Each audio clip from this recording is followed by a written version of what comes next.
You are about to enter the Red and Rev Sports Show experience. Get ready for some real sports talk from some real sports fans who were real sports athletes who have sports knowledge.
Well. What's up, everybody? We are back at it again. Episode 163. That's right. Saturday morning. Get on up. Time to join us. Well, what are me and my guys talking about today? If they ever get on camera, I'm waiting on them, but they coming. Don't you worry. What we talking about today? Maybe sports and diversity is on our mind. Trying to find out which sport is the most diverse. Is your favorite sport diverse? Is it providing opportunities for everybody or just a few people? We're gonna find out and discuss it in detail. Does Raheem Morris deserve a second chance at head coaching? I don't know. We definitely gonna find that out in the coming weeks. Is Freddie Freeman a Hall of Famer? I don't know about that either. We definitely gonna discuss that too. The NBA offseason is up and running. Do you know we got the draft, trade season, and NBA free agency all in a matter of days? Whew. NBA offseason on fire too. We got that to talk about too. It's just a lot coming up in the sports world, just colliding all at once. That's what's happening in 2020. This pandemic is putting a rush on everything. Well, they still got to make money, and your boys still got to do our show.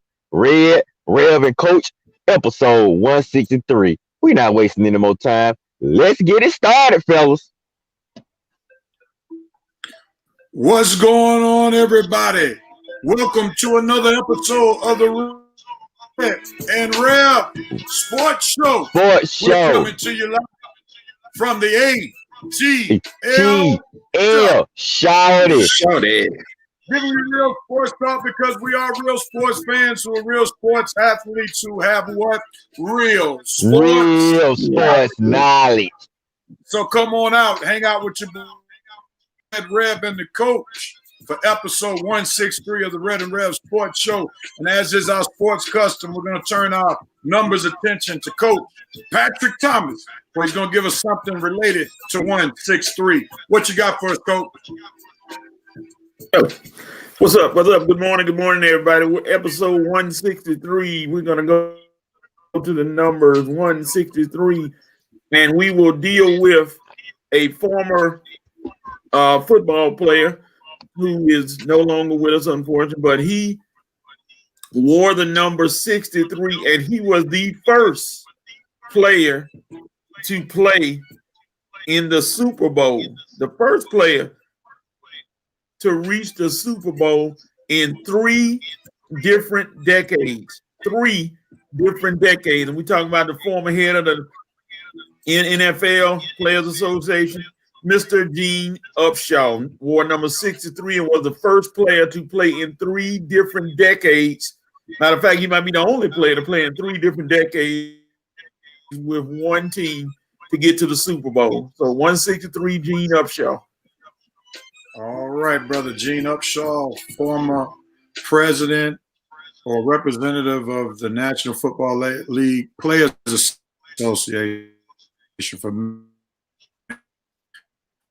Upshaw, who within the past had died, but definitely was impactful on the field and off the field, helping the Players Association. So thank you for sharing one Gene Upshaw. All right, just fellas, real quickly, just check your volume because we're getting some feedback. So make sure that you don't have something else going on in the background, having 2 things going on, because there's. Am I clear? Hello? Yeah, somebody did something that did the trick. So I appreciate that. Real quickly, let's just say good morning to who's watching us. Good morning to you, Brother Terrell Mitchell. Thank you so much for tuning in to the sports show. Good morning to you, Sister Heather Joy. Thank you so much. Brother Vincent Woodruff, good morning to you, brother. Also, John Peden, the third. Welcome. And continue to chime in during the course of the Red and Rev Sports Show. Feel free to hit that share button as well. I'm still hearing that feedback. So if somebody can work on that, appreciate it. What's going on, Armani? Armani representing. So I think I saw your boy James too in the house. They got boy James West in the house too. I see. I'm gonna get to it, Red. I'm DJing over here. Let me DJ. I got it over here. All right, James.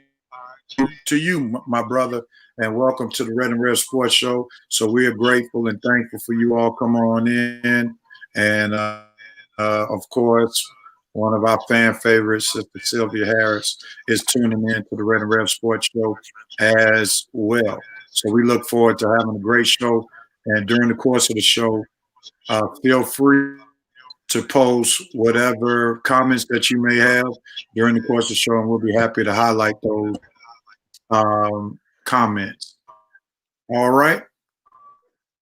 Let's get ready to get into it. We normally do our dope, note, and quote session, or section rather, of the Red and Rev Sports Show. Let's get right in.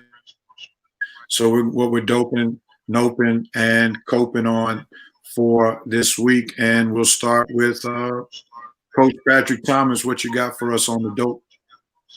Hold on for a second. I'm still hearing that feedback. Let's check our microphones. Check and make sure we don't have another device because there's some feedback. And I'll check my end too. Y'all don't hear the feedback? I hear it, but I mean, I'm sitting here, nothing else is on. All right, we want to make sure that we don't have the feedback. I'm clear on my end. Nothing but my heat on. You hear anything? Testing. Yeah, I hear it. I hear it. So I'm looking at stuff on my end, but nevertheless, we'll go with it and try to figure out Are the fans hearing it on their end? On in just a moment. But good morning to you. Good morning to you, Sister Kathy. And James liked my DJ reference. And one of Red's familiars may have his tail buzzed.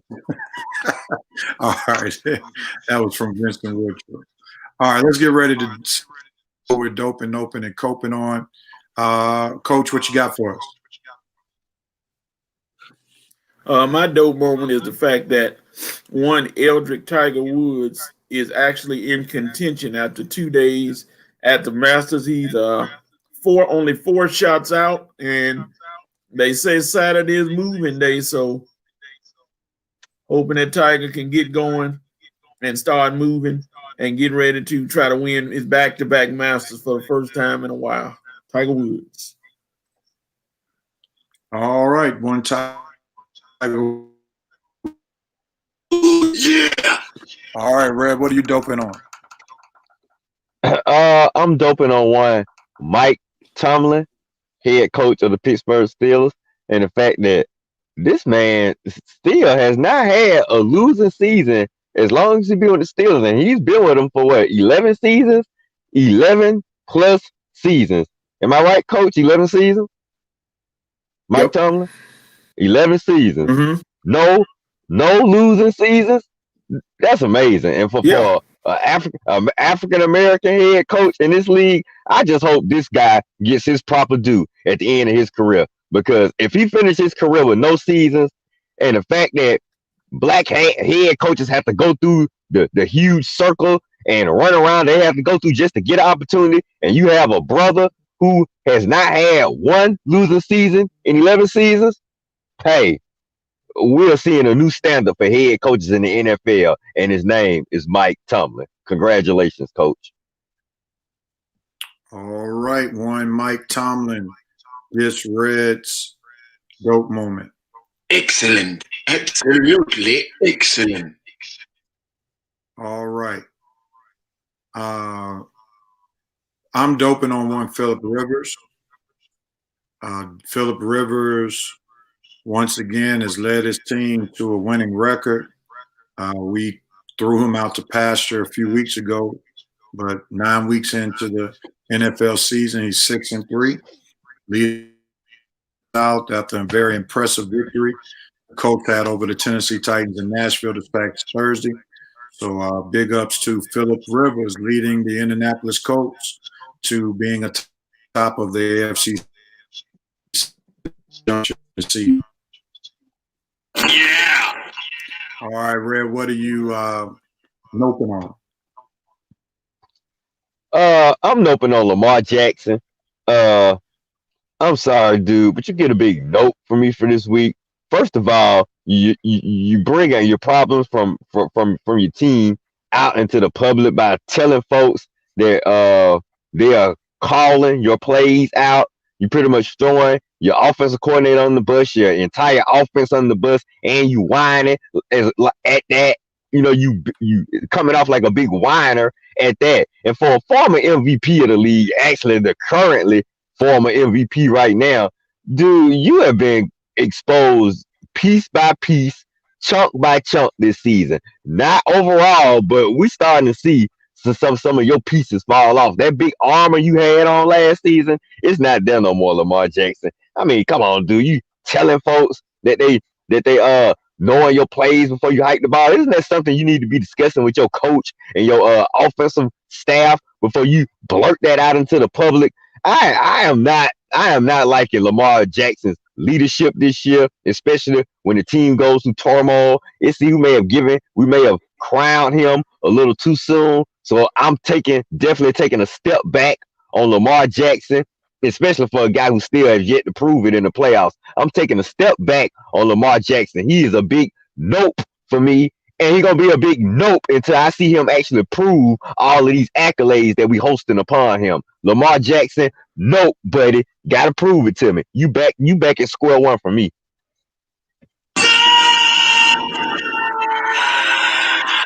All right, Red is noping on one Lamar Jackson, and I'm noping on another meaningless win for the Atlanta Falcons. 3 in a row. We'll talk more about this in just a moment, but we see that obviously Matt Ryan did not want the Falcons to draft one of the top quarterbacks that are coming in this draft, so now he's picked up his plate, and now the Falcons will probably be drafting again somewhere in the mid-first round, where we will get another player that won't be a franchise player. So I'm noping on these meaningless victories that the Falcons keep getting 3 out of the past 4 weeks.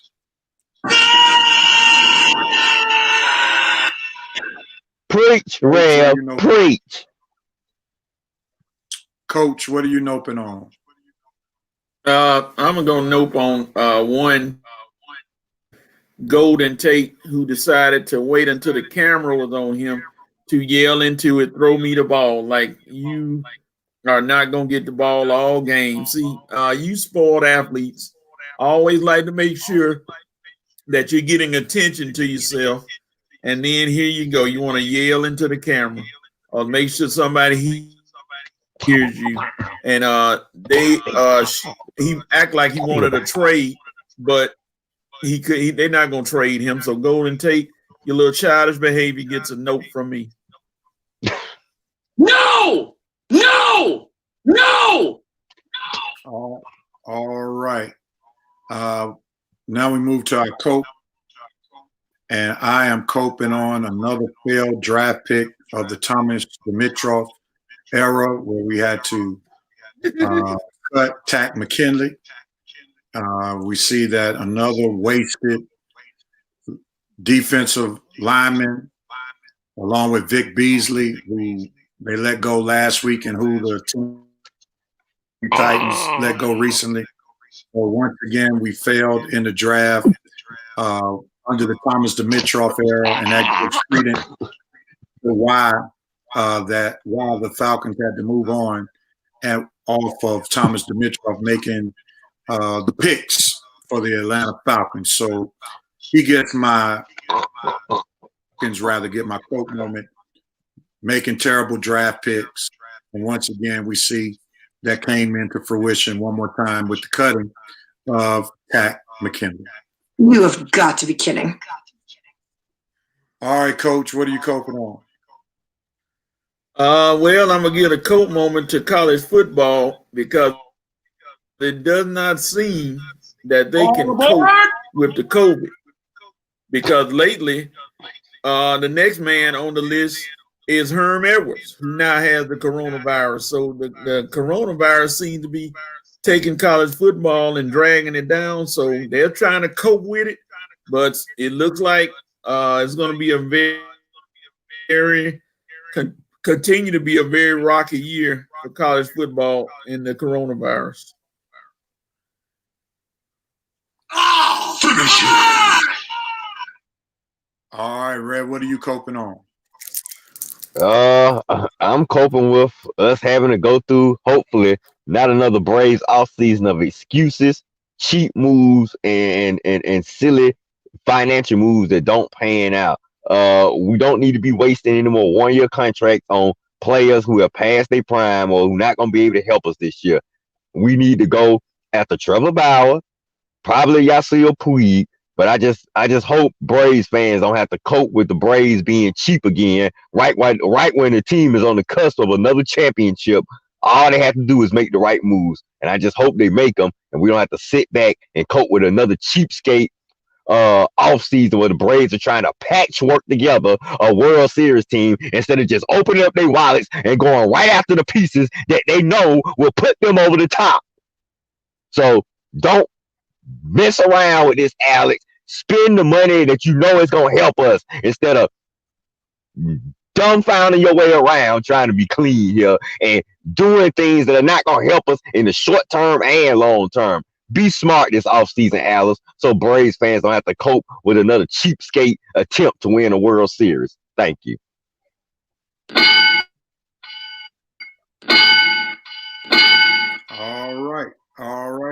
All right. Let's see what the fans are talking about as we deal with Dope, Nope, and Cope. Here are some of the comments from the fans. Terrell Mitchell is doping on Freddie Freeman winning his first NL MVP. Let's see what else we got.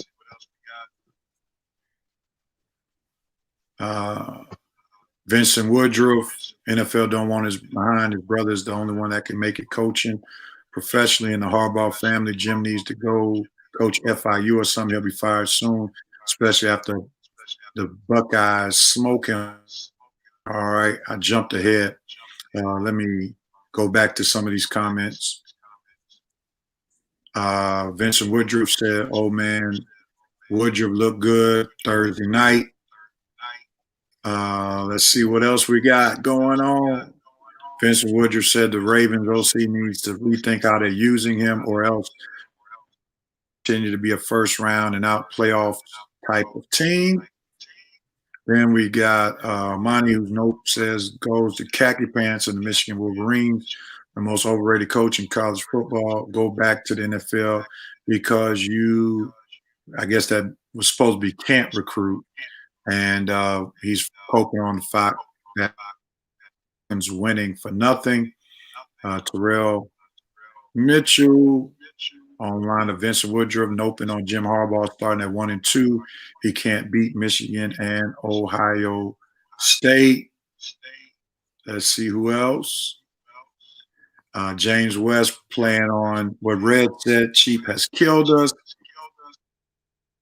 Vincent Woodruff is coping on his busted up 49ers, throw the baby out and change the bathwater. Jimmy D time to part with this petty boy behind. That experiment is over. Take the high ankle sprain somewhere else. Terrell Mitchell, 19 football games getting canceled this weekend. Quite a bit of them got canceled. Definitely for sure. Alexis Hill. Well, unfortunately, the pundits have said they can't afford Marcell Ozuna or any other major free agents. They're owned by Liberty Media. So that's to go back off what Red had shared. So we'll see what happens with the Braves. And as we're talking about Braves, let's get ready to go in and to talk about the major accomplishment of Freddie Freeman. Freddie Freeman wins the NL MVP. Awesome. Yay! And we give him a hand.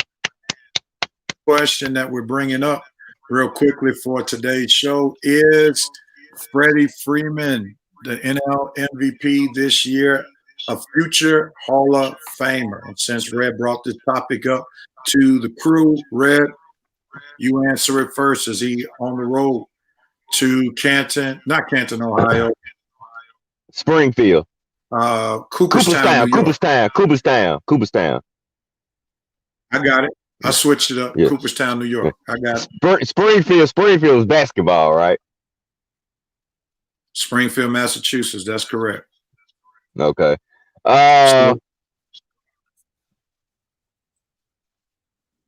You going? Oh, okay.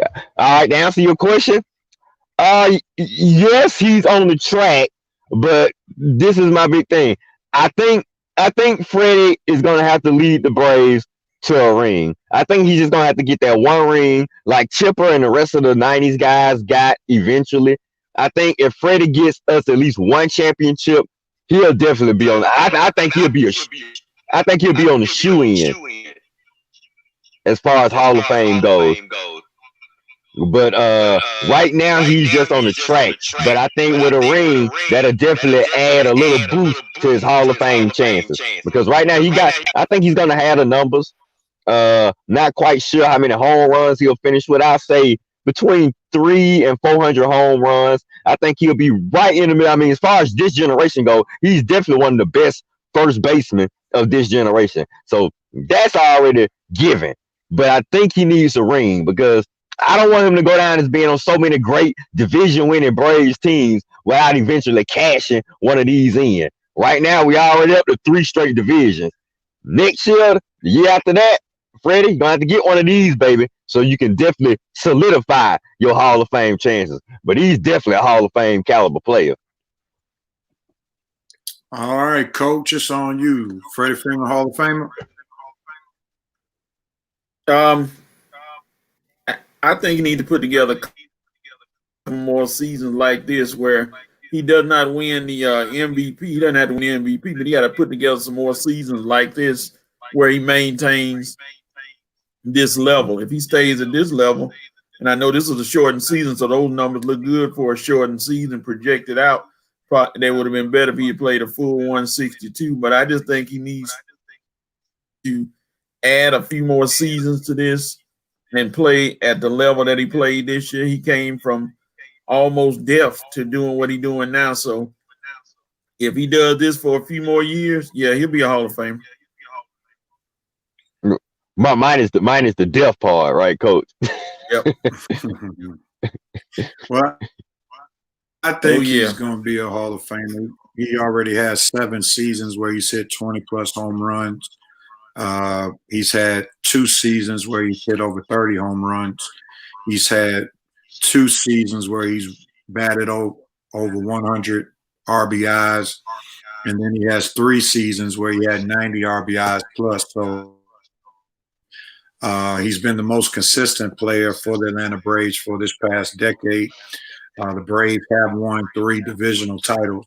So because of that, plus he has something else to his advantage, which I won't say, but you can kind of figure out what I'm talking about. I think that's going to help him out. This right here, real to get into the Hall of Fame. So do I think he's exactly? Do I think he's first ballot Hall of Famer? I don't think he's first ballot Hall of Famer, but I do definitely believe that he will ultimately be a Hall of Famer. We'll see real quickly what the fans have to say real quickly. Mitchell says, yes, no. All right. Yes, no doubt the best first baseman in the league. He also says he needs to win at least 1 or 2 rings. He'll be a true future Hall of Famer. Hello, Kelly. Hello, Kelly. Vincent Witcher said, no doubt he needs a ring. You know how those baseball voters are. He's at 240 home runs now, batting 295 career. Consistency will be his key. Coach is right. He puts together more season like this, he'll be in for sure. Alexis Hill says, I think he'll be, if he keeps his stats up and stays healthy, I really think he's been a little underrated over the years. Mark, Coach, congrats to him winning, but he needs a few more seasons before he can get that bust into Cooperstown. Why am I putting up Red's comments when he's on the show? Red hinting at the complexion for selection. I like the way that rhymes. I'm going to have to use that again. Yeah, complexion for selection. I like that. That's right, Vince. Yeah, you no need to trademark that. That's going to become one of my favorites. Yeah, so I'm going to run to the trademark office, That's Vince. the quote of the day. Yeah, that's definitely the quote for the day right now, but no doubt about it. That's what I'm hitting. Now watch you go trademark it so he can get paid when we use it, real. Hey, I like it. I like it. Do it before I do it. That's what I say. All right, gentlemen. All right. Red wanted to talk about an important topic, so we're going to go right into it. He calls it our special topic for the week, pro sports and diversity. And this is off the heels of the Miami Marlins, Miami Throwers team selecting an Asian female to be the GM for the team. So therefore, we see that Derek Jeter is exercising some diversity into Major League Baseball that has not been put in any sport, especially on that level, where a female is the GM of a professional sports team. So with that being said, Red, we'll let you kind of DJ this particular topic, and you take us in the direction that you would like for it to go. Okay, Rev. Well, I guess Miss Kim's name being high just got me thinking about what sports league, as far as the NBA, NFL, and Major League Baseball, provides the most opportunities as far as decision making roles for people of color, different genders, and for and so forth. And I guess with baseball being that baseball, broke the color barrier back in 1947, and it's looking like it's breaking another barrier by hiring the first female GM in all of the top 4 American sports. So I guess I have to give Major League Baseball a hand for first breaking the color barrier back in 1947, reluctantly, and breaking the female, well, not the female coaches barrier, but definitely the first female decision-making barrier, as far as a female making front office decisions and actually being in charge of building a championship team. So, Miss Kim, you got a lot of pressure on your shoulders, but I'm pretty sure Derek is going to be right there with you. And like I said, you got a big positive reputation throughout the league, so I'm pretty sure you can handle this. So I definitely want to give Major League Baseball its props, and definitely they've been bringing a lot of Latin players throughout the years from overseas. The opportunities for brothers have been there. There's not too many blacks, so we kind of still steered away from baseball in the more recent years. Back in the day, you had more blacks as far as players and as far as trying to get in management positions, but it seems like a lot of my people have steered away. I don't know if as far as it being boring or just better opportunities in NBA and NFL, but I think things are starting to get back to the pack. We are starting to have more young African Americans come up through the system of these teams. So with young African American players coming up through the system, I think you'll create more African Americans in the front offices, especially when some of these players retire and seek further opportunities in the game.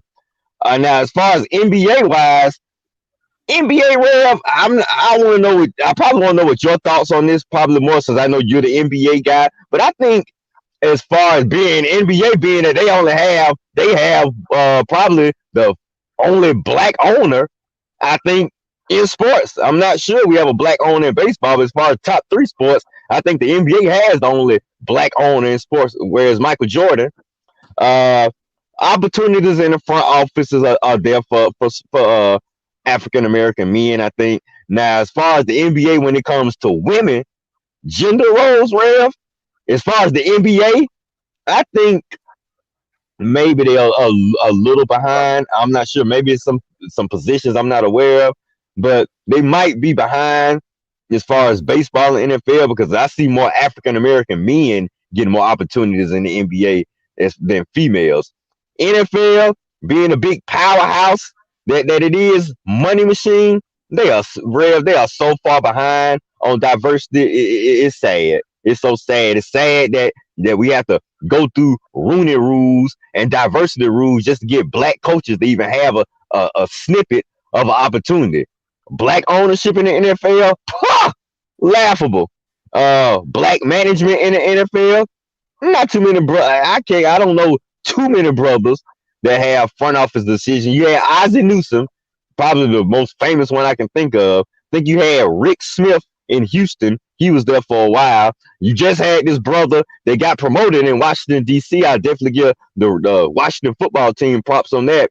But I think the NFL, in my personal opinion, is probably behind. It's trailing behind NBA and MLB as far as diversity issues.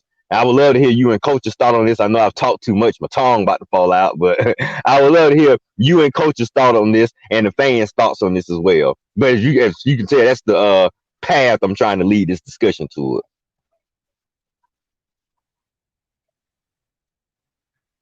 Coach, you got anything you want to add to what Red said?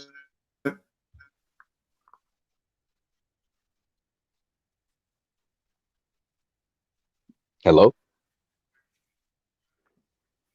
Well, when they talk about Coach, the female perspective, Coach, it's just a matter of Yeah, you talking real. I know Nancy Lieberman was the coach of one of the big three teams. Yes. Yeah, I'm right here. Rev, can you hear? Hello, can you hear me? Rev. I'm listening. Go ahead. Oh, okay. Yeah, go ahead. Go ahead. I'm listening to him. Go ahead. You can hear me? Oh, okay. Big Three and Ice Cube league. She was a female coach, and you look at somebody like a Becky Hammond, who is really involved with the San Antonio Spurs.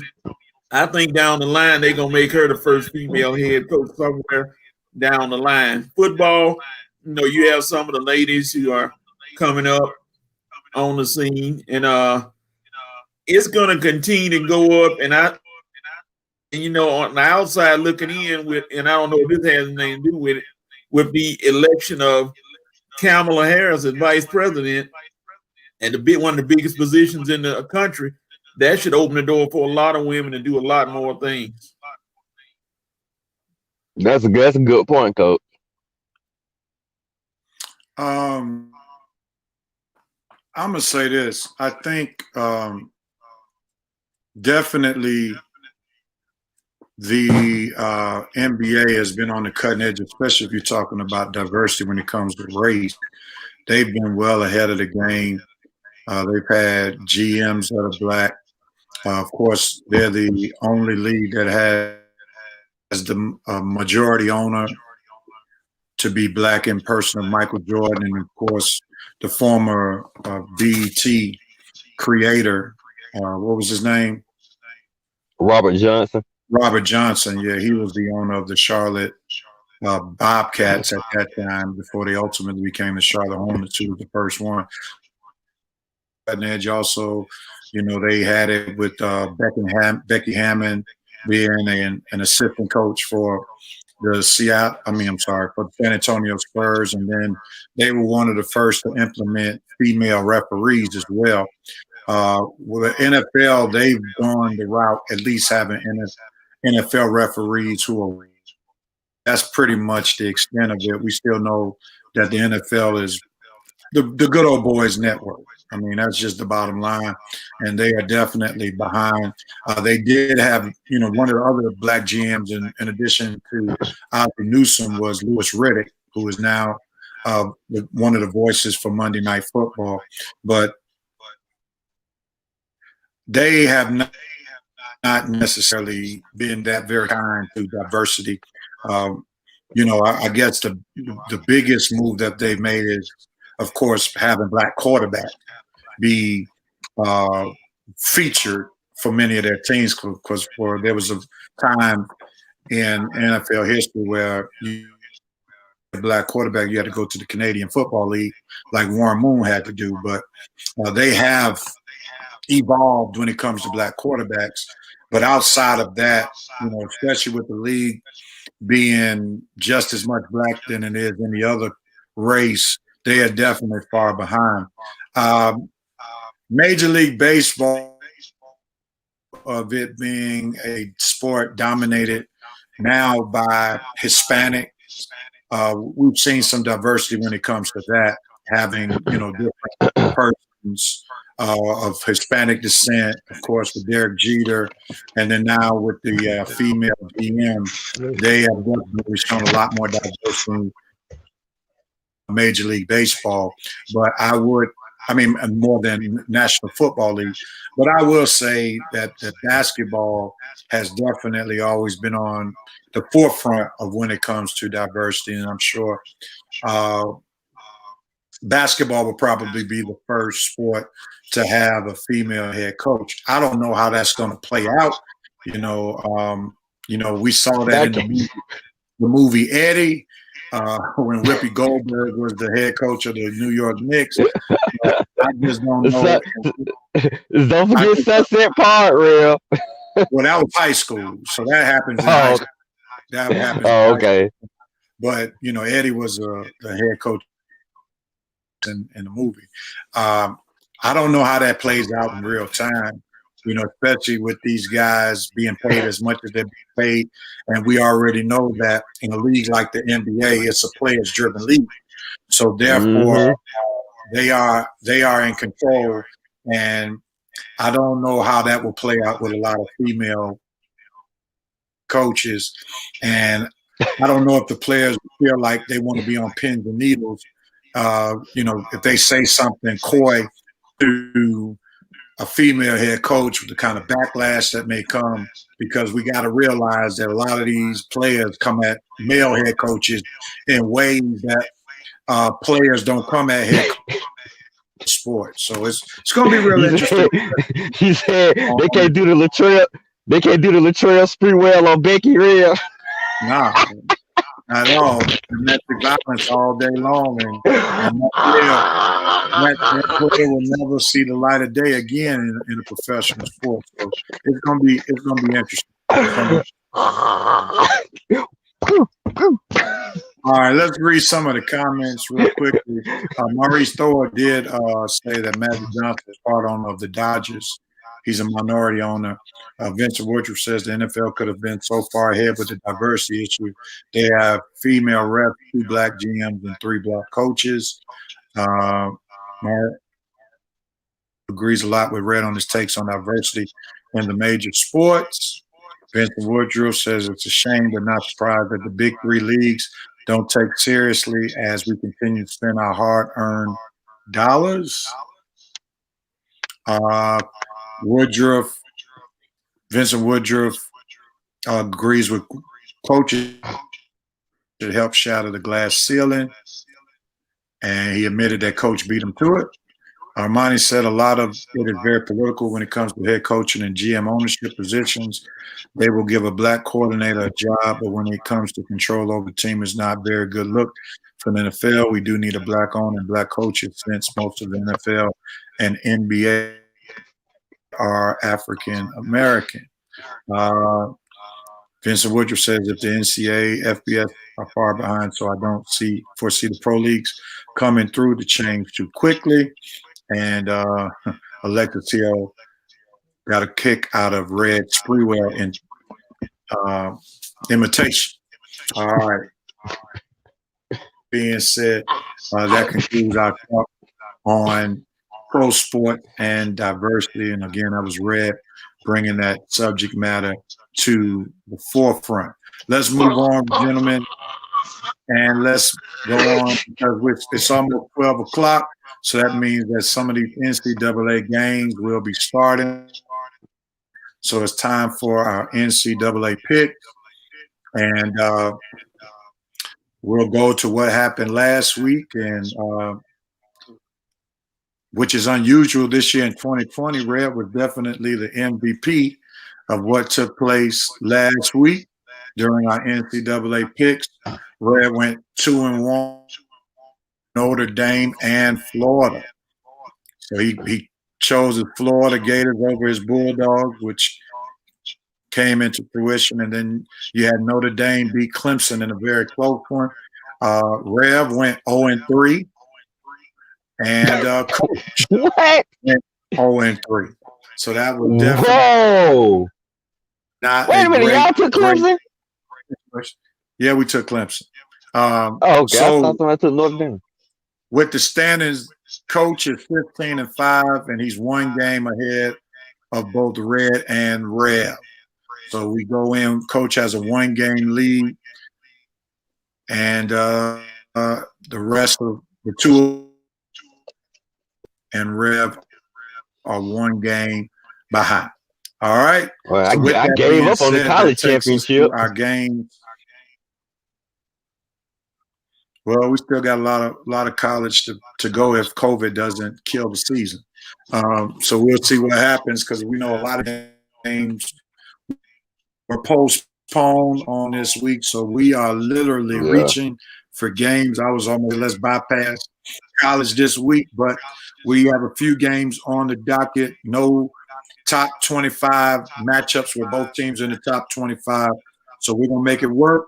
So let's get ready to get some music on, and then we'll make some picks. Coach, you get ready to pick what we're about to pick, sir. And let's get ready to get it started. Here we go. Let's go. Let's see what we got.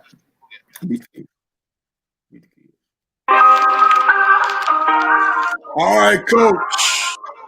We're going to start with this dandy of a game. 23 Northwestern playing against Purdue. It's on you, sir. Who you got? Northwestern. If I go any further, Purdue has never been anything in college football, so moving on. Northwestern. All right. Red, who you going with, Northwestern or Purdue? I don't know, man. Coach, Purdue is at home. I'm gonna go with Purdue at home for upset. I mean, they kind of even. I don't know how even they are. Let me see here. Red, just let me. Oh man, I'm still gonna go with Purdue at home. Even though coach is right, Northwestern is the better team. But hey, man, this is 2020. Maybe Purdue will feel like playing today. I'm gonna take that chance. Purdue. All right, I'm gonna go with the ranked team since I haven't seen a down from any of them. I have not cared to watch any Northwestern nor any Purdue football, so I'm gonna go with Northwestern to be the winner in this particular game. So let's move on to number 2. Coaches USC Trojans at number 20 against the Arizona Wildcats. It's on you, Red. Who you got? I'm gonna go with USC. I don't quite know. For a minute, I thought this was Herman Edwards' team, but no, that's Arizona State. So this is Arizona. They definitely ain't getting no love in football. This ain't basketball. It's football, and they going up against USC. Coach's team definitely is the better team. Definitely taking USC. All right. Now we do need.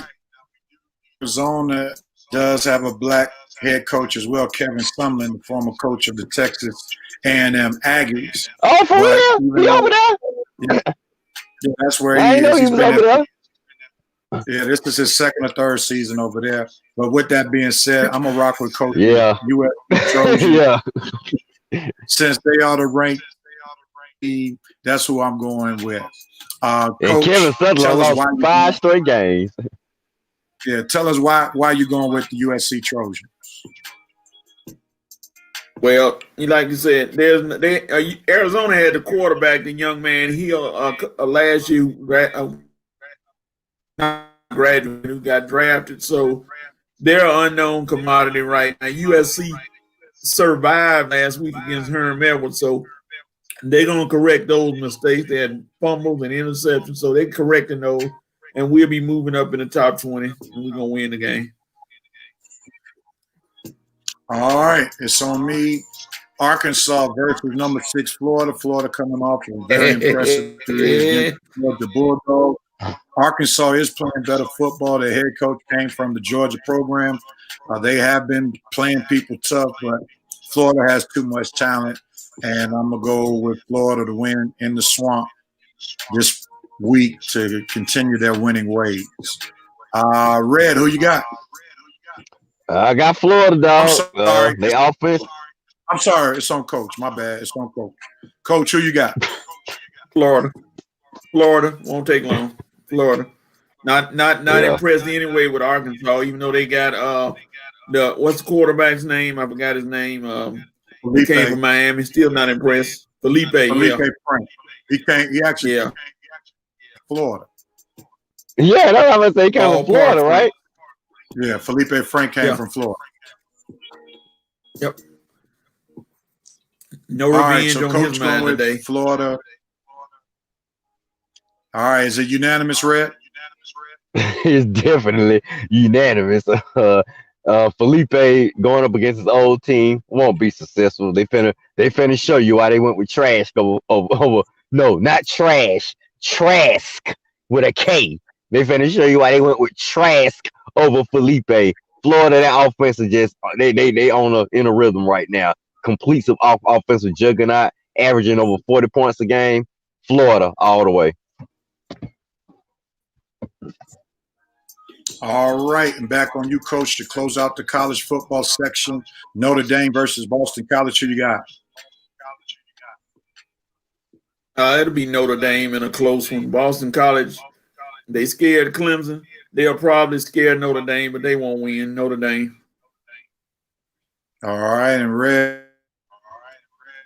Who you got? Yes, sir.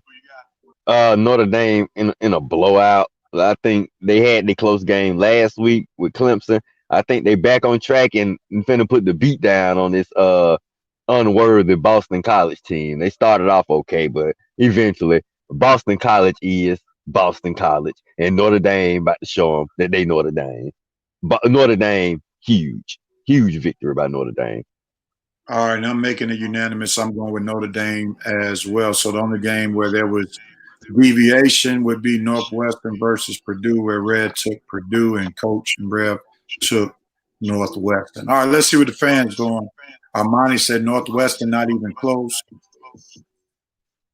Real Mitchell, Northwestern. Alexis Hill, Northwestern. Maurice Thor, Northwestern. So it's everybody against Red. Armani, USC.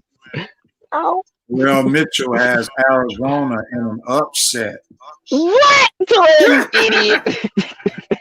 All right, Vincent Woodruff is rolling with Red. Oh, that one time I'm Vince.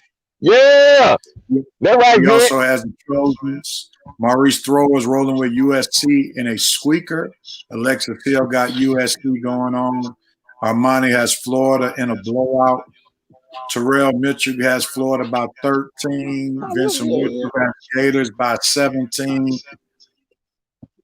Mitchell upped it up by 4. He went from 13 to 17. He did one of those Armani moves from there. Maurice Throw, Florida chumps Arkansas. Who else we got? Armani says Taz keep playing the way he keeps playing. He's a Heisman. His Heisman stock will move up. Very true. I agree. Still got Florida. Armani has Notre Dame in a very close game with Boston College. Interesting. Vincent Woodruff has the Irish. Terrell Mitchell has the Irish by 8. Alexis Hill got Notre Dame. And Maurice Thor says BC can play, but the Irish will pull away in the fourth quarter. So that rounds it out. And we remember that Coach is in first place by 1 game over both Red I tell you, the Red. If Purdue win, woo, if Purdue win today, me and Vince are gonna be really talking trash next week. All right, gentlemen. Well, we've gotten to that point where it is halftime of the Red and Rev Sports Show. Well, we moving today, ain't we? Yeah, we're moving right along. So we got one more half of the Red Sports Show. We got some basketball coming your way. We got some NFL talk and NFL picks coming your way. So hang out with your boys, Red Rev and the coach, for one more half of the Red and Rev Sports Show featuring Coach Patrick Thomas.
All right, gentlemen, we're getting ready to move it on up, and we're grateful to have a good first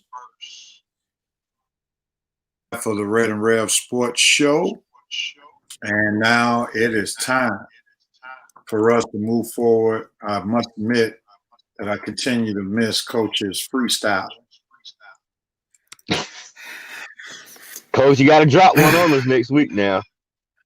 No freestyle. Coach get fined if you don't freestyle next week. The beat won't drop. I tell you, man, it's hurting me not to have that aspect of Coach, because that was always part of the entertainment value of the show, having Coach come back with a freestyle. And I mean, he was really a good freestyler. Now you think with an undefeated NFL team that he'd be ready to rap? Yeah, I'm gonna have to compile the best freestyles of Coach. I'm gonna have to go back to all the previous episodes to try to bring a bunch of his freestyles back in so we can insert them after halftime. But nevertheless, Coach, let's get ready. Coach better get these raps in. He in first place, man. Well, he ain't got no. He got to have a beat. So he ain't got no beat. So he's lost a lot of his. I might pull my own music up, Rev, and see if we can do it from here. We'll try to. Only thing bad about StreamYard, man, it's not the most friendly when it comes to instrumentals being played actually on the site. So that's the only bad thing about it. But you could try it and see what it works for, if it works for you. But nevertheless, it's basketball time. Let's talk about some basketball.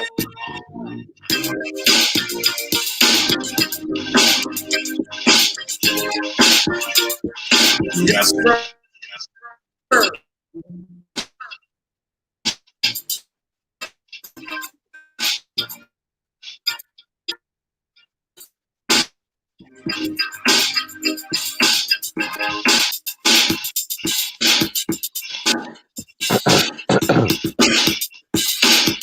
All right, gentlemen.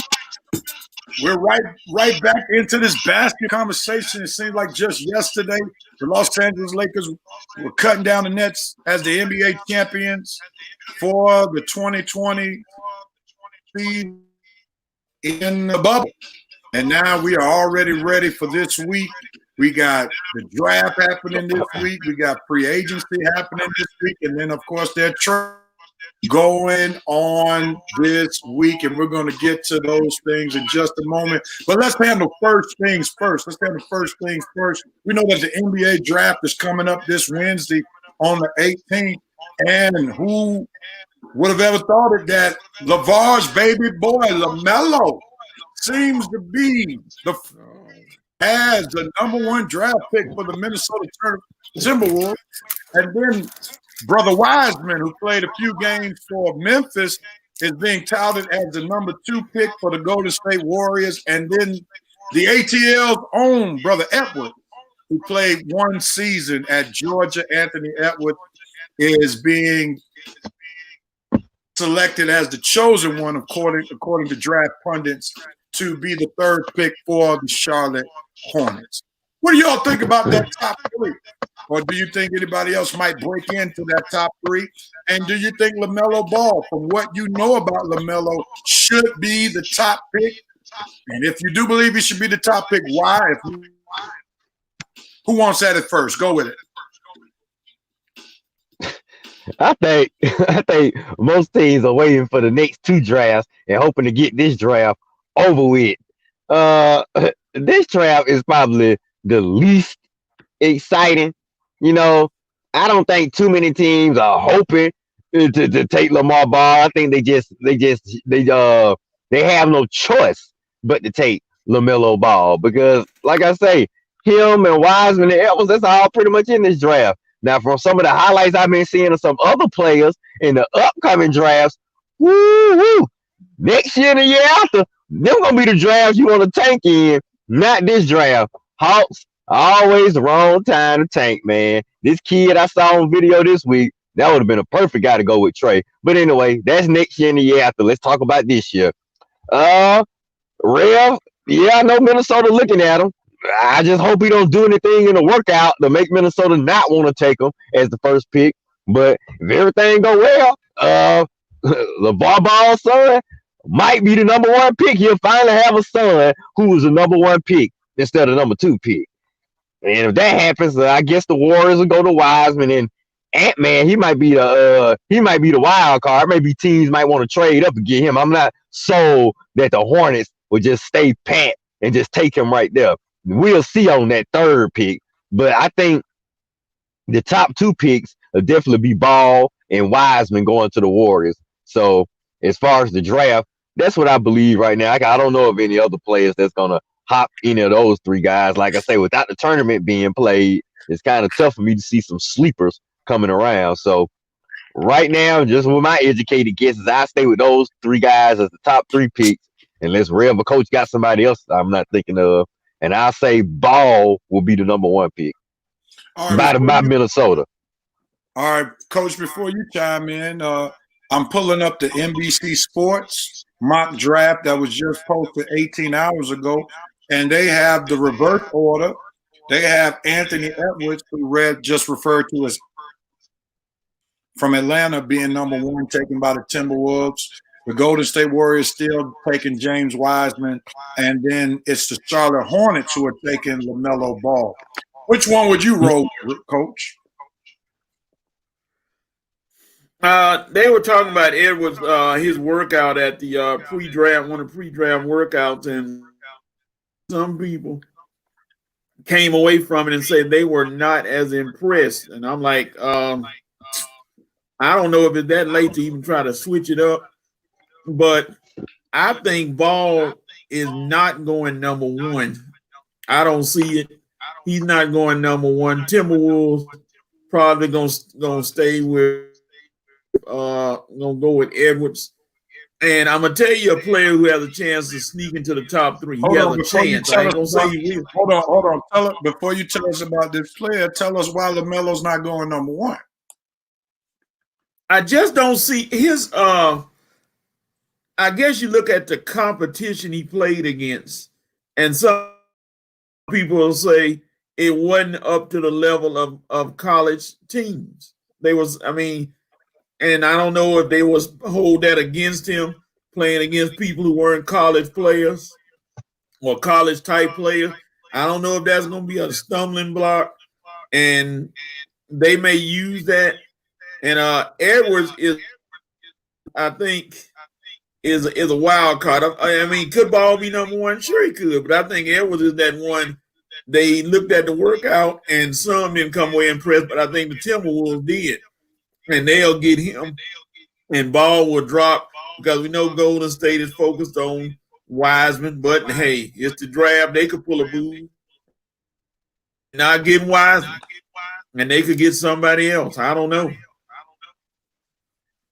Let me ask you something real quickly. You said something that really triggered me. So are you saying that LaMelo did not play against different competition than these guys who play college basketball? Now, I'm not saying that's what some people were saying. I'm not saying it personally.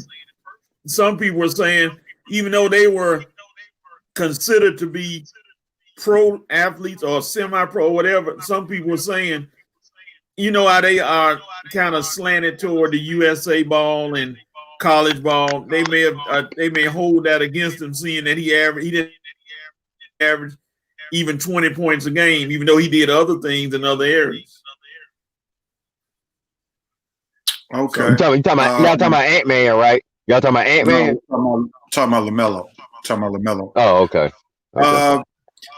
I wouldn't be surprised if LaMelo goes number one just by virtue of the team that's picking number one. They don't need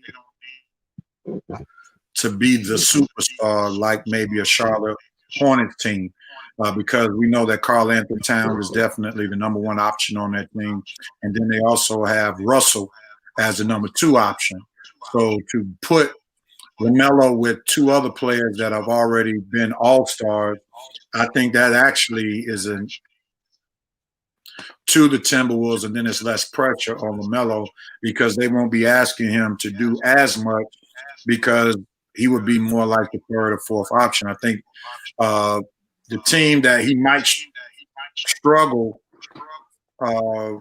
where he would struggle the most, would be drafted by the Charlotte Hornets because they would expect him to do too much. And I don't know about Melo's mental makeup that would that allow him to be a star franchise player. I think he's talented as all get out. He's definitely, in my opinion, from what I've seen about him, even more talented than his brother Lonzo. I don't think he has the mental makeup of Lonzo. Therefore, that's where I would be real hesitant as a team. But I could see him being paired up with Karl Anthony Towns, brother Russell, who used to play for the Golden State Warriors and the Lakers, and I think that would be the best fit for him because he wouldn't be asked to do as much as he would with some of the other teams. But I think Golden State, they're going to be right there competing for a championship, getting James Wiseman. That's the size that they needed. That kid is going to flourish playing alongside Steph Curry and Klay Thompson. The best is yet to come for him. So big ups to Golden State for being able to get such a player if they indeed draft him. That's going to take them to a whole another level.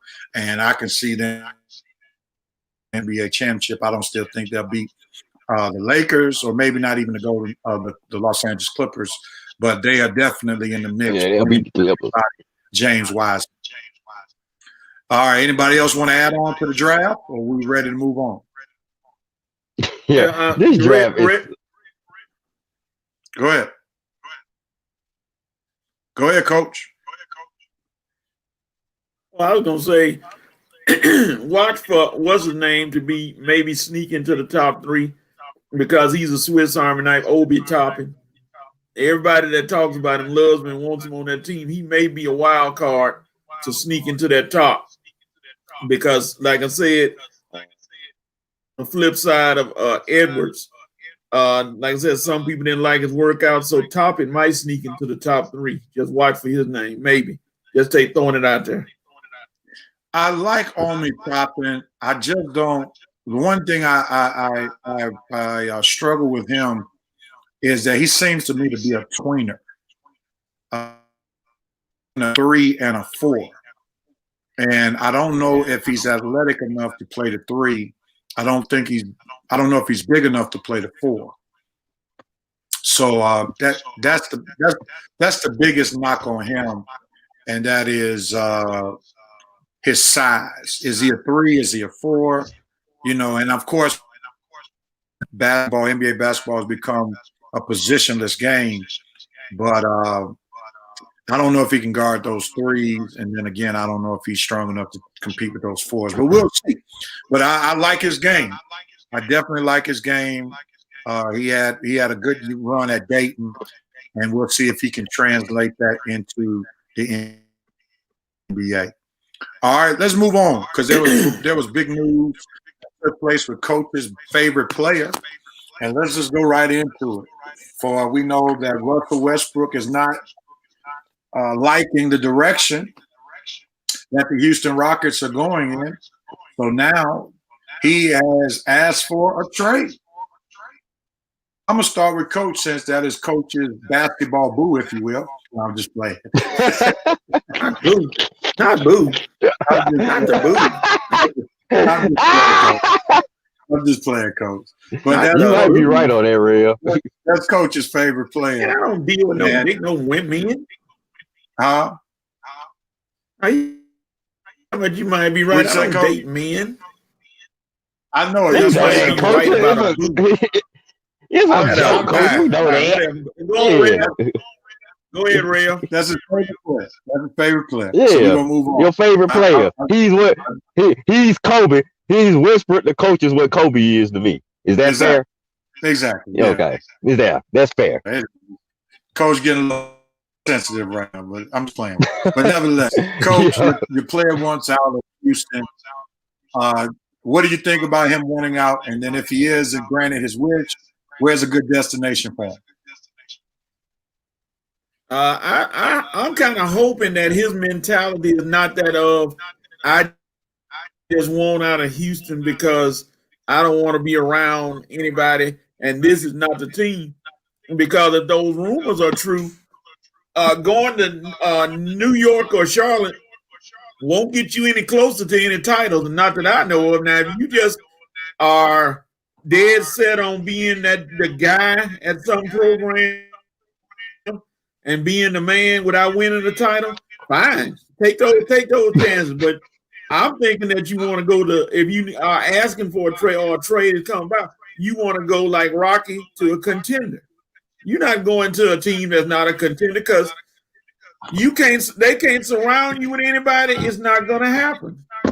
So if you're looking to be traded, go to a contender. You're not going, Charlotte, New York, really? All right. So where do you think he may wind up? Flip a coin. You've heard Philly. I can cancel Philly out for anybody. I see somebody says Philly, but him and Joel Embiid will be swinging within the first 5 minutes of getting there, so that's not going to happen. Because there's no love lost between them. Now, somebody said the Clippers, and I'm like, that's a whole lot of balls to have to put around and pass around. Would it make them? Would it help? I'm sure his scoring would help. He's a slasher. He can get to the goal. So Clippers, I don't know of anybody else where you would be going. Those teams are the ones mentioned. But like I said, you can cancel Philly. And again, if New York and Charlotte are your destinations, you just going to be the man, not going to be to win a championship. Because they're not putting pieces around you to win a championship. You want the whole team. All right. Well, I got a question I'm going to ask you in just a minute. I'm going to come back to you, Red. Yes, sir. What do you think about the future of Westbrook? There are some rumors that saying that Westbrook could possibly get traded to your Lakers. Oh my God. I hope not. But no, I don't see Westbrook coming to the Lakers. If Westbrook came to the Lakers, do you know all three of us would be cheering for the same team? that can't happen now. Come on. Westbrook not coming to the Lakers. I don't think Rob Pelinka brazen enough to do a move like that. Now the teams I'm hearing, I heard Detroit, I heard Orlando, and I heard Charlotte. The Knicks, that's kind of like a distant possibility. I didn't hear, but those are the three teams I heard from this podcast I was listening to last night. And as far as a contending team, I don't know too many contending teams that's gonna be able to fit Russell Westbrook into their system. If the Clippers don't call him, what other contending team is he gonna get traded to? You got to think. Westbrook, 32 years old. He got huge money left on his contract. He'll in 2 years. He'll have a $47 million player option. That's a lot of money to have with a player, and you don't really know the direction that your team gonna be in that year's time. So whatever team trades for him, you're gonna have to take all that in consideration. And it's hard for me to see a contending team. And if so, what contending team do you see trading for him? I thought about Milwaukee. Maybe you can pull a Westbrook for Bledsoe deal, but they're gonna make a move with that big money, not knowing the future of Giannis. Exactly, real. So and Philly definitely. Yeah, Philly definitely is out. If Philly makes a trade for anybody, it's gonna be James Harden, not Westbrook. Don't see my Lakers making a move. Clippers, they might if you want to switch him for Paul George. But like I say, I just don't see Westbrook being in any kind of demand to make any type of trade demands right now. Especially, I mean, it's just bad timing right now, man. For you to be making any type of demands because you're coming off, you didn't come up, you haven't had one of your best seasons right now. And as far as like you say, as far as you leading a team trading you to be a leader, we already seen this movie before in OKC. So it's tough right now being in his position because he got a lot of money on his contract, and a lot of teams are not sure where he can fit in to help them get over the hump. So it'll be interesting to see what team makes the move for him. But I'm just not sure what contending team is going to make a move for him. Coach might be right. It probably has to be a team like the Knicks or the Hornets where winning is not the number one goal. So why wouldn't a contending team want Russ? I mean, of course, we could talk about the money aspect because most contending teams would probably already have a player or two that's already making max money. So that could be one reason. What would be another reason why contending teams would not want Russ?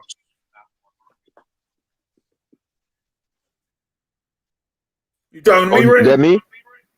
Anybody want that? Well, I mean, it got to be a right fit. I mean, you just can't plug Russ up into he's not that type of player where you can just plug him into any system and you're going to have immediate success. You know, it has to be a team. There got to be a team where he can have the ball in his hand because he's a ball dominant guard. He's got to have the ball in his hand. That's probably the reason he wants out of Houston because he has to share the ball with Harden. So whatever team he's on, it would have to be a team where he could have the ball in his hand most of the time and have other players making plays from him. So how many teams in the league will provide that type of atmosphere for him? It's hard to say. And I heard the Hawks, man, please. Trae Young is controlling that ball in Atlanta. I don't see him fitting in with the Hawks. I heard that a couple of days ago. So for whoever said that, no, don't see that happening. Like I say, Rev, it has to be a team where he can have the ball in his hand predominantly most of the time he's on the court. So if you got a team with a superstar who needs the ball in his hand, that situation not going to work out. So it's going to have to be a team that really doesn't have much around him to start at first. But then are you going to win? How much are you going to win? What's the goal here? Is it winning? Or are we just trying to put fans in the seat to see the Russell Westbrook show? I think, well, we got to define what we mean by winning when it comes to Russell Westbrook. There is no evidence that he is a championship contender with him being on the team. A team is a championship contender with him being on the team. You know, he's been to one NBA Finals with the Oklahoma City Thunder, and that was with Kevin Durant and James. You know, so we can't really say you put a Russell Westbrook on someone's team and they instantly become a championship contender. Houston learned that the hard way this past year, even though Russ, to his defense, was oftentimes hurt. He played very hurt this past season. I think that's also hurt some of his trade value as well, playing hurt. I think if we're talking about Russ being on a championship contender, the closest team that he'll be on when it comes to a championship contender is the Houston Rockets. Nobody else is going to dump that much money or dump the players needed to make the money fit to bring Russell Westbrook on the team. Therefore, I would see him more so on a team like the Knicks, more so on a team like the Orlando Magic, where they need a person who's been labeled as a superstar to put fans in the seat because, you know, Russ is going to play hard. Do I think he's a franchise player anymore? No, I don't, because I think his injury history is catching up with them. And then also, you know, Father Time is catching up with them. And his game is too much predicated on his athleticism. And if he's going to stay in the league longer than maybe 3 or 4 years, he's going to have to make the adjustment to go like Vince Carter made the adjustment. Vince Carter went from half man, half outside shooter. And right now, one thing that is plaguing Russ's ability to go to a championship contender is because he doesn't shoot the outside shot well. And we know that the NBA is now a 3-point driven league. So he's going to have to improve his outside shot if he's going to stay in the league longer than years. But I think in the interim, if he does get traded, he'll probably wind up on one of those teams that just trying to be somewhat relevant, not really competing for a championship team. Coach, you want to add before we move on? No, I mean, it's all a mindset on him. It's not on anybody else.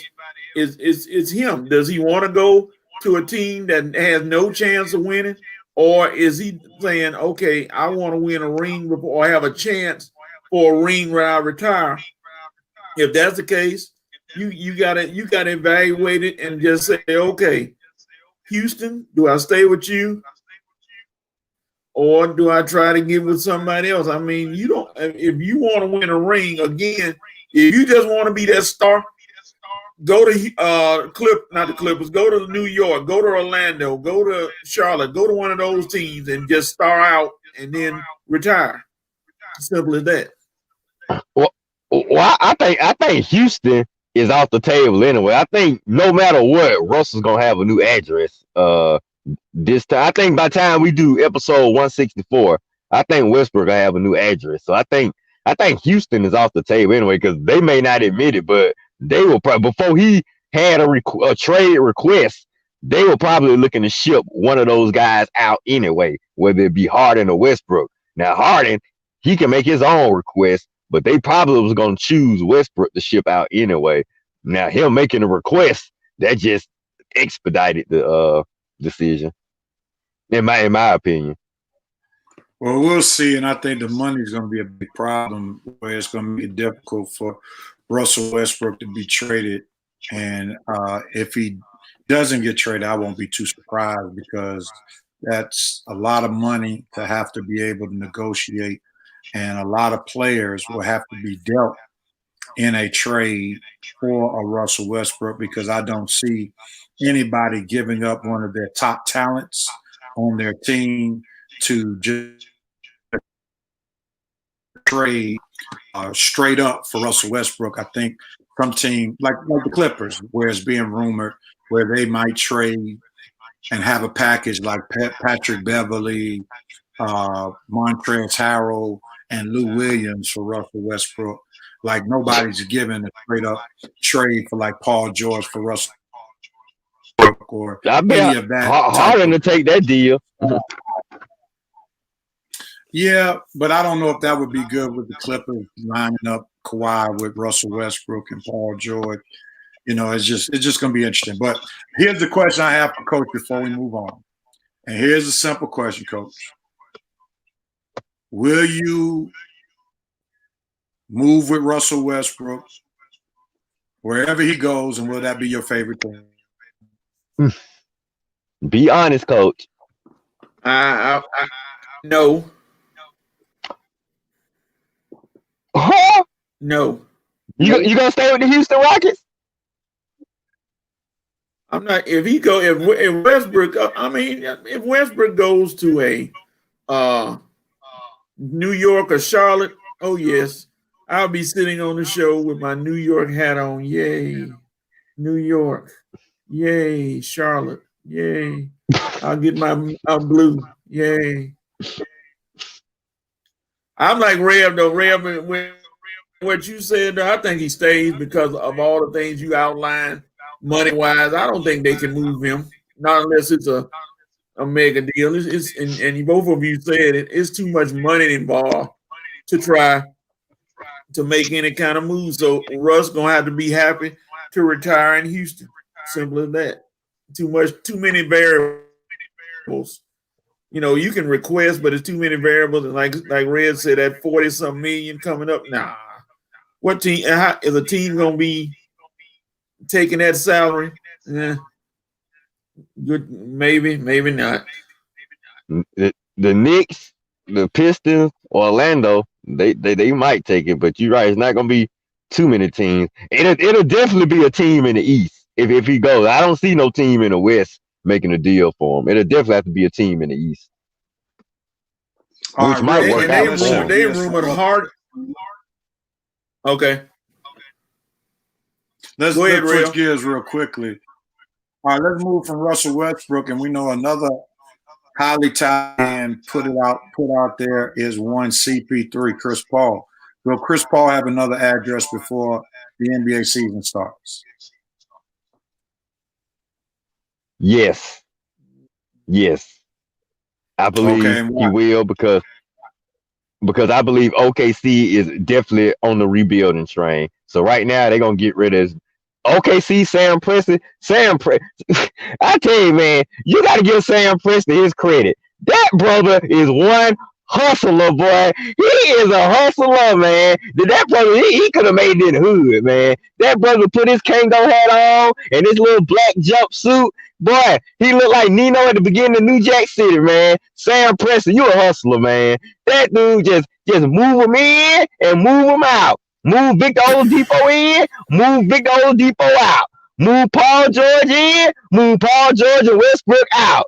Move CP3 in. Guess what? CP3 moving on out, man. Get more pieces, man. This guy is just wheeling and dealing, man. And he gonna wheel and deal some more because CP3 ain't part of the future. You know, So Sam where's he trying to going? get. Where's he going? Where's let's see.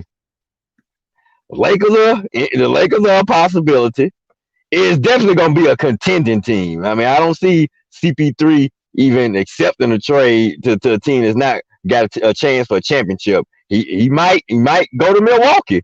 Play with Giannis for that last year. He got up in there. Because I'm hearing they looking to move Bledsoe out. But I tell you, yeah, and I'm hearing good one. Thank you, all money. I'm hearing Kawhi begging him to come back to the Clippers. Please, CP3, come back and save me. I can't beat the Lakers without you. Shut up, Kawhi. Yeah, that's right. Kawhi begging him to come back to the Clippers. So whether it's the Clippers, the Lakers, the Bucks, man, you think the Celtics will want to move on from Kemba Walker? But one of these contending teams is gonna make a deal with CP3. I said Westbrook gonna have a different address by episode 164.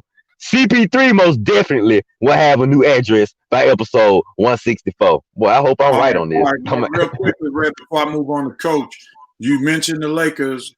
Who would you trade from the Lakers to get CP3 and make sure the money matches?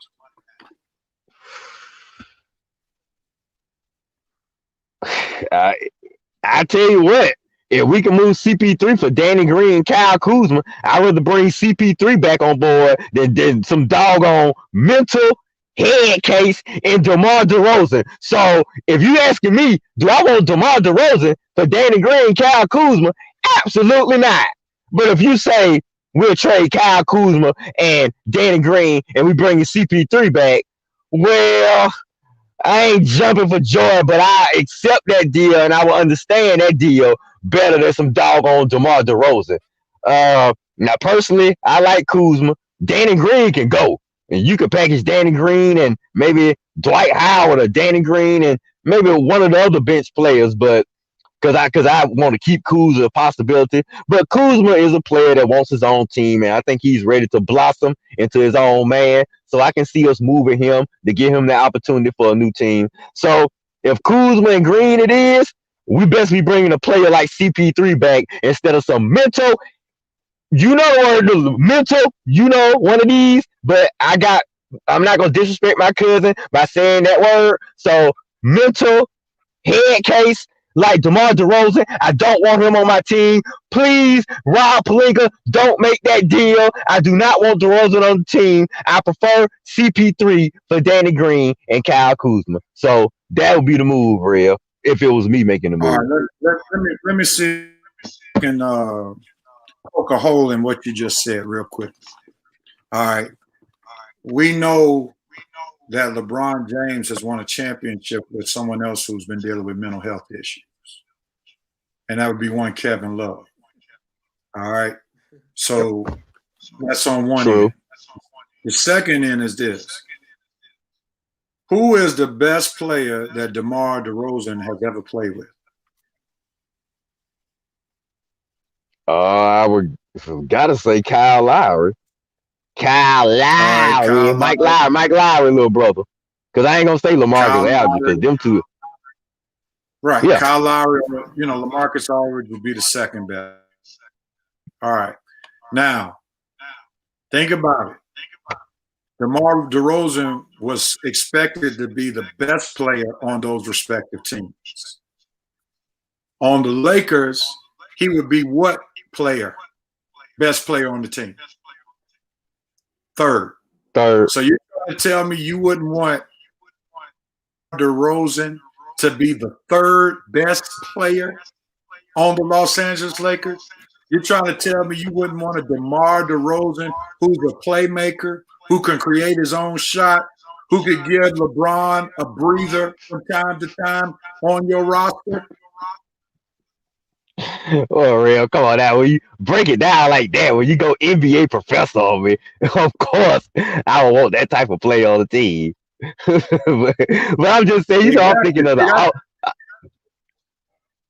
But you're thinking DeMar DeRozan as the franchise player, top player on the team. If he goes to the Los Angeles Lakers, he's going to be the third best player. Name True. That's true. the team that has a third best player, the caliber of DeMar DeRozan. Come on, Real. Probably gonna be hard for me to name a team. They're gonna have third best player being a 20-5 guy. So that's why I'm saying you might want to rethink what you're saying here. The only knock on DeMar being a Laker is the fact that he's not a great three-point shooter or even a good three-point shooter. Yeah, when you're playing, that's gonna hurt a space in the floor now. Yeah, when you're playing with a LeBron, when you're playing with an Anthony Davis, you need somebody to be able to shoot the three. But on the flip side, LeBron is shooting the three better, and we know Anthony Davis likes to shoot the three. So, for all I know, DeMar come over there and start shooting three better, playing with LeBron. I give LeBron credit. He does make players better. Yeah. So I wouldn't poo-poo on DeMar DeRozan coming to the Lakers. I actually think that would be a great move for the simple fact that since DeMar DeRozan is a ball handler and he can, that could actually help extend LeBron's career. Maybe a year or two for him to play at another level because LeBron would not have to be on the court as much because DeRozan can be a ball handler on the court. So if I want LeBron to stay past this year and next year, and I still want him playing at a high level, I want DeMar DeRozan to come to the team, especially since it appears that Rondo won't be on the team next year. All right, well, I'll start finding some therapists in Los Angeles to recommend to DeMar DeRozan. Looks like he's gonna be on the team next year. I get ready for this, man. Man, DeMar, you just won't leave me alone, man. First you were trying to get on my house, now you coming to my Lakers, man. The NBA just won't rest until I start cheering for DeMar DeRozan. Is that what it is, Real? They just want me to chip. All right, you talked me into it, Real. I ain't so down on it like I was at first, man. Well, glad I could be a basketball ministerial service to you today. But he gonna have to step his 3-point game. He gonna have to step his 3-point game up because we're gonna need those shots come playoff time. No doubt about it. I can agree with that. I can definitely agree with that. All right, gentlemen, let's shift gears real quick. We've talked quite a bit of basketball, and that was some great basketball talk. Oh, what about the comments, Rev? We got comments. We got plenty of NBA comments. Yeah, I've been shooting them while we've been coming up on the screen as I was. Okay. So they've been shown. So we're gonna move forward and move on to the NFL as we get ready to talk some NFL picks. Let me get to them. We got 8 games on the docket, so we definitely want to leave room for it. Here we go. And let's go over our record from last week. And Red, you were the overall best picker for college and pro last week. Oh, Red won finally 4-2. One, Falcons, Bills, Titans, and Ravens to improve his record 56, 35, and 1. This is not the year of Rev, and it's not peculiar since this is 2020. 3-3. I won Falcons, Titans, and Ravens. That makes me 51, 40, and 1.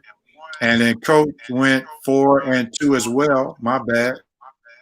Coach and Rev had the same record. He won Falcons, Saints, Titans, and Ravens.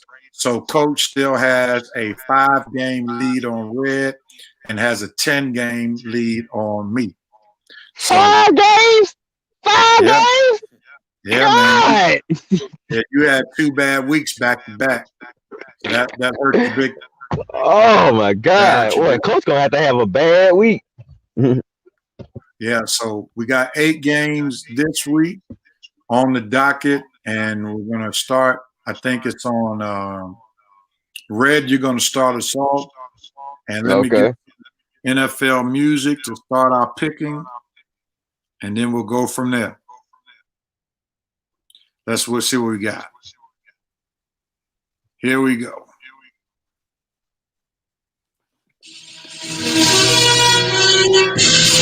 Here we go. First game on the docket. Red is on you. Oh, NFC East matchup. East versus the Giants. The Giants are the home team. Who you got, Red? Oh man, both of these teams really. This is the NFC least division, which means this game is gonna really suck. You know what? Both teams are garbage. Both teams are led by quarterbacks who like to turn the ball over like it ain't nothing. I'm going with the home team Giants, man. They got to win last week. Maybe they feel like they still got some momentum to build off of and something to play for. I just don't want Philly running away with this division, man, because they don't deserve to. They are an awful team in an awful division. And they leading a bunch of awful teams, so they don't deserve to run away with the division. Come on, Giants. Make the Eagles fight for this thing. I'm picking the Giants at home to get the Eagles get the Eagles some fight, man. They just ain't gonna run away with this division. I'm picking the Giants at home. Daniel Jones, come on, buddy. Lord have mercy, man. None of these teams I have any faith in, but the Giants are the home team. I'm taking the Giants. I'm birthplace team. I'm going with Philadelphia. I wanted to see Carson Wentz pick up his play. Fantasy football. Alshon Jeffrey may be coming back this weekend. I think the Eagles are a better team than the New York Giants, and that's why I like Carson Wentz a bit better than Brother Jones. So I'm gonna go with the Eagles to win this one in a nail biter. Coach, who you got? A nail biter. Eagles. I mean, both these teams are right even, but Eagles get Alshon Jeffries back, so I'm gonna go with the Eagles. All right. Next one is an AFC West matchup. The Broncos versus the Raiders. I'm going with the Raiders, the home team. I don't have any faith in the Broncos. I don't like their quarterback play. I think little Chucky will have his Raiders ready to play, and I think David Carr will push the Raiders to a victory at home. So give me the Raiders. Coach, who you got? Raiders. Broncos, Drew Lock is still trying to get his footing. Their running back situation is okay. Judy is trying to perform. I'm going to go with the Raiders. Raiders, they can make playoffs this year. All right. Who you got, sir? It's unanimous. I'm taking the Raiders. My Maze. Not my Maze High Raiders, but the Vegas Raiders over Broncos, who I wish had a beat my Falcons last week, but they didn't. Now they're giving these delusional Falcon fans hope. But anyway, they definitely don't have a shot at beating the Raiders this year. Gruden coaching these boys up. Carr actually making some better decisions with the football. And they at home. The Raiders gonna win this one easily. Not easily, but they'll win. All right, so everybody around the horn going with the Raiders. All right, here we go. Next game. Yeah. Ironically, it's on Coach, so we already know where he's going. But tell us why, and let us set aside 3 minutes on why Coach is going with the Steelers. You don't need 3 minutes because the news came down this morning. You don't need 3 minutes. Big Ben is off the COVID list. He's quarterbacking Sunday. Steve, you don't need 3 minutes. So you got the Steelers because Big Ben's playing. Yep, he's back. They announced it this morning. He's off the COVID list. All right, so Coach, of course, is going with the Steelers. Who you got, Red? Upset alert! Upset alert! Trap game! Trap game! Trap game! I'm taking the rookie. I'm taking Joe, baby. Joe, Steelers got to lose sometime. This might be it right here. And they weren't going. Ravens ain't gonna do it. It's gonna be a team that we least expecting the Steelers to lose to. That's gonna beat them. This game right here, Joe Burrow, they riding high after that victory last week. I want to see if they can catch the Steelers sleeping. Steelers might be looking for next week. I think I'm gonna take the Steelers this week. Got to be upset. They got to lose eventually. Come on, Joe. Have a good game against Steelers. Get them nervous. Maybe they can make a mistake or two in the end. Big Ben ain't even been practicing this week. Maybe he not as fresh. I don't know. I'm taking the upset, so you got to think of all type of avenues why your upset team can win. But I like Joe Burrow. I like how he playing. I'm gonna take him to sneak one over the Steelers. Upset alert. All right, so you got an upset alert. We're not picking the upset. No, I'm picking Bengals. Cincinnati. You going with the Bengals? Yeah, Cincinnati. Cincy. Wow. All right, Red. Well, come on back closer to me so you can be paid for Longhorn. All right. All right, now. If Joe Burrow go down there and get that victory now, the Steelers gonna cough up one of these games. Yeah, I have picked the Steelers to lose, and they were on their verge of losing last week. Well, we didn't pick that game last week, but I don't see them losing this divisional game. Give me the Steelers. They'll probably win by a couple of touchdowns. I don't see an upset in sight. So give me the Steelers. I'm going with Coach's boy. Come on, Joe. Don't let me down. NFC South matchup, Buccaneers versus. We know the Buccaneers just got routed this past Sunday night against the Saints. Will they bounce back against the Carolina Panthers in Charlotte? No, they most certainly will. Every time Bruce Arians don't went public on Tom Brady, he finna come out and just, sorry, Panthers, you're going to have to take this butt whipping that Tom Brady about to lay upon you. But, hey, I just don't see Tom Brady having two bad games back to back, and especially against this Panthers team right here. New Orleans is one thing. This Panthers team is something else. Tampa Bay all the way. Carolina is playing for the draft. All right, and I'm not going with Dante Armstrong's pick. I'm going with the Buccaneers as well. I just don't see the Panthers beating the Buccaneers, especially after the Buccaneers just got embarrassed on national TV. Yes. I mean, embarrassed. And Tom Brady played arguably one of the worst games of his career, and I just can't see him not being able to focus. I do, though, think the Buccaneers are going to have to figure out how they're going to pass the ball around to make everybody happy, because adding Antonio Brown and giving him more targets than like a Mike Evans or Goodwin, that's going to leave a bad taste in some of the players' mouths. So they're going to have to work that out. But I don't think they have any problems beating the Panthers this week. Coach, who you got, sir? Christian McCaffrey is not playing, so that makes it very easy, Buccaneers. All right. Like the Buccaneers, as Maurice Pearl calls them, the Succaneers, will bounce back. All right, gentlemen, let's go to the next game. We got here the Vikings versus the Bears. And it's on me. I'm going to go in this divisional matchup. It's at home. I picked against the Bears a couple of times, and it seems like every time I pick against them, they somehow find a way to win. They are the better team as of right now with the Vikings. They have a stout defensive line that can slow down the running attack of the Vikings. So I'm gonna go with the Bears to pull out a victory.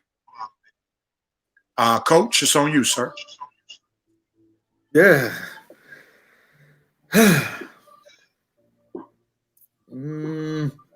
By maybe a late field goal, and because Dalvin Cook is running roughshod over everybody, I'll go with the Vikings. Nick Foles, like they said, the bloom has come off the rose, brother, and now they may have to go back to Mitch Trubisky. So, hey, it's going to be Vikings by a field goal. All right, so we got a split panel right now, Red. Coach is going with the Vikings. The good Reverend is going with the Bears. Who you going with? I'm going with the good Reverend. I'm going with the Bears. Even though I thought about going with the Vikings because it would help the Falcons' slim playoff chances. But why do I care about the Falcons and they slim playoff chances? Look, they ain't got no slim playoff chances, okay? Bears gonna win this game. They at home. Kirk, look, they defense gonna be ready for this game. I'm just saying, the Vikings could win. Kirk Cousins been playing okay, but Nick Foles and the Bears will be ready at home for this game right here. I was just thinking about the fact that the Falcons lost to the Bears and they ended up tied. They lose out, but the Falcons ain't gonna be nowhere close to the playoffs anyway. So Bears, go ahead and win this game and help yourselves out. Bears. All right, now it's interesting.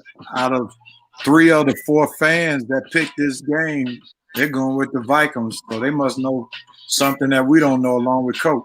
So, well, they seeing how the Bears are real and real. They ain't really not playing good football right now. Nick Foles did that quarterback change. That ended up hurting his team more than helping his team. I think they thought they were doing the right thing, but when you think back at it, they probably should have gave Trubisky. I mean, because they were 3-0 when they made the move. Now I can see had they been losing or maybe dropped a couple of games, and now you can't go back to Trubisky now. So you just gonna have to ride this Nick Foles thing out, and this Nick Foles thing gonna take you right out the playoffs. I think the Bears made a huge blunder with this, and this right here, this might cost Matt Nagy his job.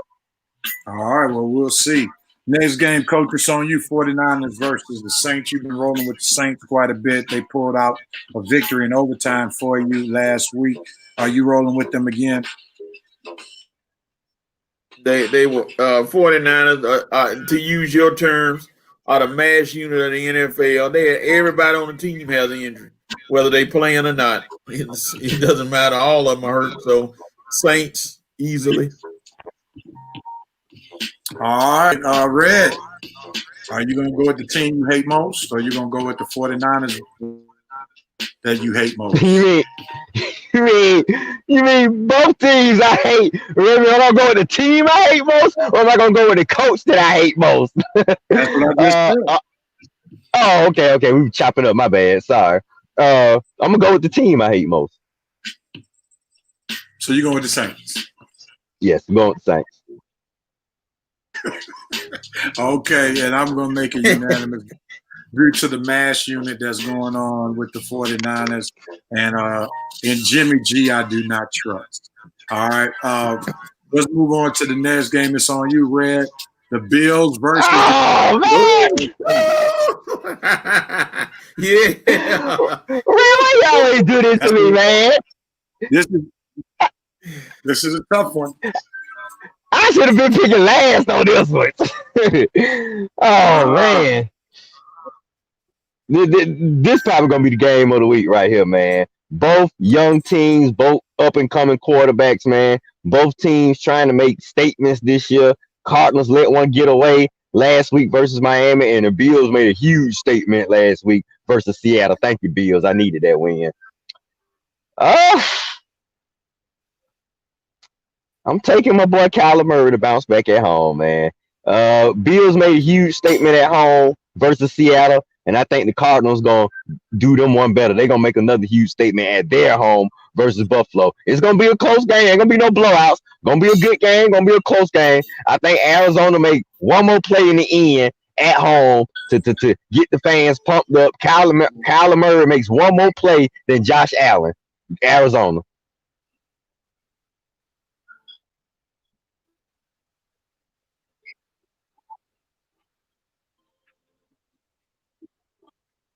Hello? Arizona. It's tough one. This is a victories this year. I'm not open. Yeah, I got you. I got looking at wins against the 49ers, the Washington team. They've lost to the Lions, the Panthers. They beat the Jets, the Cowboys, and win against Seattle in overtime. And then they lost to Miami last week. I'm going with Buffalo. Give me Buffalo. I like Buffalo. I like Josh Allen. I think Buffalo's defense is tougher than Arizona's defense. And I'm liking Josh Allen's play. I think Josh Allen can put points on the board against the Arizona Cardinals. And I think the Bills' defense can slow Kyler Murray more so than the Cardinals' defense slowing down Josh Allen. So give me the Bills. Who you got, Coach? Buffalo, somebody said they seem to think they're contending for a number 1 seed, which they currently are in line with right now because they're winning. So, but Arizona makes plays. Oh, boy. Buffalo. I don't know if I lose. Okay, but I'm going with Buffalo. All right. So we got 2 Buffaloes, 1 card. So we'll see what kind of movement we got next week. And here we see the fans, quite a few Cardinals here. Seem like Red got a fan club going on here. But we see that most of the folk picking this game are going to Arizona. So yep. It's interesting. We'll see. All right, last game, and it's on me. And it is the Seahawks against the Rams. And Russell Wilson is coming off arguably his worst game of the season. Threw a couple of picks, had a fumble loss. I think he bounces back against the Rams. And the Seahawks go into Los Angeles and beat the Rams. So give me the Seahawks. Coach, who you got? Chris Carson is back to help the running game out. They're trying to even it out so they can't be one-dimensional. Wilson one-dimensional. So, and I will never trust Jared Goff to do anything for me. He couldn't even cook breakfast, fix my house, or do anything. So I'm gonna go with Seattle. All right, so you got 2 Seattles on the panel. Red. Yes, sir. No, I will not. Taking the Rams at home. And just don't trust Seattle defense, man. Jared Goff, if you're going to show out, you better show out now. While Seattle defense reeling, man. This might be game. I know you hard to hear. Look, I expect Russell Wilson to bounce back too. But I also expect the Rams to hold home serve. It's gonna be another, like I say, back-to-back good games, man. It's gonna be another good game out here. It might come down to who make that one last play, defense make a play, turnover or something. And I think the Rams defense is capable of more plays than the Seattle defense. I got a top corner and I got a top pass rush on my side. Y'all just got Russell Wilson on your side and an awful defense. So I'm hoping Sean McVay got a good game plan for Jared Goff, and I'm hoping Aaron Donald and Ramsey can hold Lockett and DJ, Mr. Pinkhair, in check. It's going to be tough because I expect Wilson to bounce back too.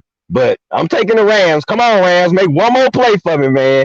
Ooh, these home teams better show up for me this week, man. These home teams, I need you to protect the home field this week for me. Because if not, I'm going to be one step closer to Longhorns. And I know I ain't trying to buy no Longhorns 2 years in a row. All right. I need you to do it 2 times in a row because I think Coach is uncatchable right about now.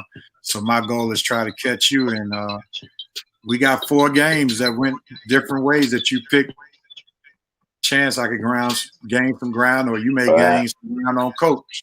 So we'll see what happens. But I got to, man. That's why I told you, man. You got to go out on the limb. You got to take some chances, man. That's how you get back in these races. All right. Well, since I have too many championships, I can afford not winning one this year. Oh, here you go. Oh, man, yeah. Look, so we try to hate on our shine rim. You in last place in both contests now. Don't try to hate on me and Coach Shine. Correction. We're tied for last place in college. Correct. We're tied for last place. That's correct. All right. And we're only one game away from first place in college, so we're right there. But nevertheless, let's get ready to put a bow on episode 163 of the Red and Rev Sports Show. And as we normally do, let's get ready to close it out with You Have the Right. So who has the right to do what, when, where, and how? Who wants at it first with You Have the Right? Go with it. I guess I'll start with, okay, Atlanta Hawks now.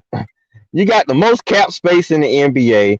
You finally got the fans interested in you a little bit with Trae Young and the boys. This is the year.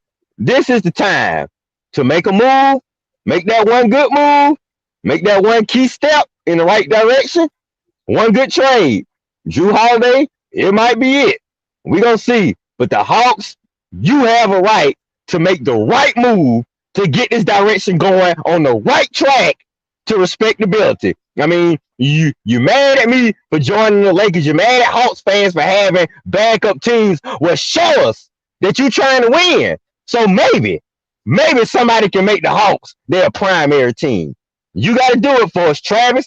You up, buddy. Let's go. We need a move to put us over the hump. Let's do it. Hawks, you got the right to get better. All right, Coach, you have a right. Pittsburgh Steelers, you have a right to keep the coronavirus away from your team. You were one of the few teams in the NFL that did not have any cases. And now that you have one, tighten everything up. Try to keep it out of there because you got a chance to do something great this year unless the coronavirus tiptoes back into your locker room. So you have the right to make the precautions to keep it out of your team. And the NBA GMs, you have the right to make this a memorable week with trades and free agency and things of that nature. With all of that stuff happening in 1 week, you can really cause for the NBA to be the talk of the sports networks with free agency, the draft, and so much on. So please don't disappoint us. Give us some blockbuster trades. Give us some blockbuster signings so that we'll have a lot to talk about, especially on episode 164 of the Red and Rev Sports Show on next week at 11 o'clock. All right.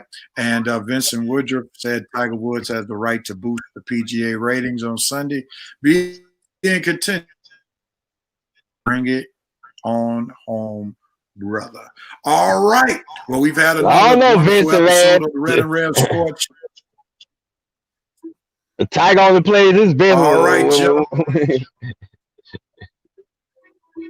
All right, well, that ends episode 163 of the Red and Rev Sports Show. Thank you, everybody, for tuning in, chiming in, being a very important part of the Red and Rev Sports Show. And we hope to be with you next week, same time, same Facebook channel. Let's get ready to have a great sports week. And feel free to send those pics if you made them to the email address that was posted. Peace and love, everybody. And we are out. Appreciate it, Vince.